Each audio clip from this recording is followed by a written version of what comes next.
बंगाल शिखर सम्मेलन में मुकेश अंबानी ने राज्य में बड़ी इन्वेस्ट करने का वादा किया। आप देख रहे द लोकल जर्नलिस्ट। इस वक्त की बड़ी खबर। मुकेश अंबानी ने कहा, हमारे अगले 3 साल में अतिरिक्त 20,000 करोड़ रुपए इन्वेस्ट करने की योजना है।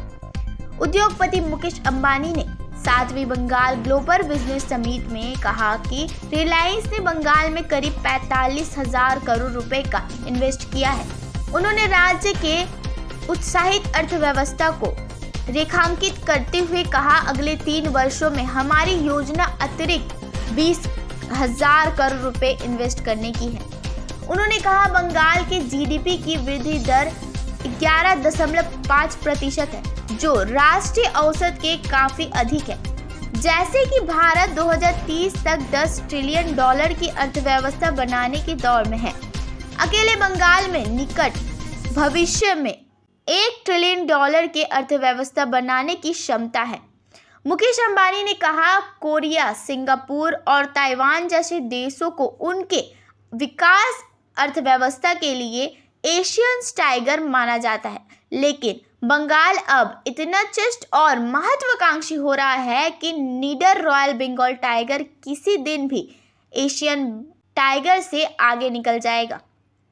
उन्होंने बदलाव का श्रेय मुख्यमंत्री ममता बनर्जी के नेतृत्व को देते हुए कहा, जैसे कि दिवंगत श्री अटल बिहारी वाजपेयी ने आपका वर्णन किया था, आप वास्तव में अग्निकन्या हैं। उन्होंने कहा कि रिलायंस फाउंडेशन कोलकाता के काली घाट प्रतिष्ठित मां काली मंदिर की जीर्णोद्धार और मरम्मत की देखभाल करेगा। ये एक परियोजना है जिसके बारे में उन्होंने कहा कि ये उनके और नीता अंबानी के दिल के बहुत करीब है। अंबानी के अलावा RIL के चेयरमैन और managing director Sanjeev Puri, ITC Richard Premji और WIPRO संजीव गायोंका समूह के TVS के R दिनेश, हर्षवर्धन न्यूटिया, डॉक्टर देवी शेट्टी और टॉप बिजनेस लीडर्स ने बैठक में भाग लिया। कई अन्य लीडर्स ने भी पश्चिम बंगाल में नई परियोजना और नए इन्वेस्ट का वादा किया। इस कार्यक्रम में पूर्व भारतीय कैप्टन सौरव गांगुली भी इन्वेस्टर के तौर पर मौजूद थे। कार्यक्रम में ममता बनर्जी द्वारा श्री गांगुली को बंगाल राज्य के लिए ब्रांड एम्बेसडर नियुक्त किया गया।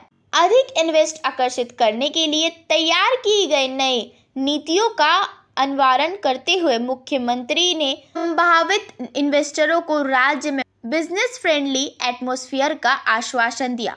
उन्होंने कहा, बंगाल में स्थिर सरकार है। कुछ लोग कहते रहते हैं कि बंगाल हिंसक है। ये केवल कुछ राजनीतिक दलों का कहना है। मुख्यमंत्री ने राज्य के ज्यादा से ज्यादा विकास के लिए प्रतिबद्ध पश्चिम बंगाल के logistic politics, West Bengal internet cable landing station, West Bengal export promotion policy, West Bengal green hydrogen policy, West Bengal new and renewable energy manufacturing promotion policy भी पेश किया। लेकिन आपको बता दूं, बिजनेस समिट में हुए खर्च और मिले नतीजों को लेकर बीजेपी ने मुख्यमंत्री पर निशाना साधा।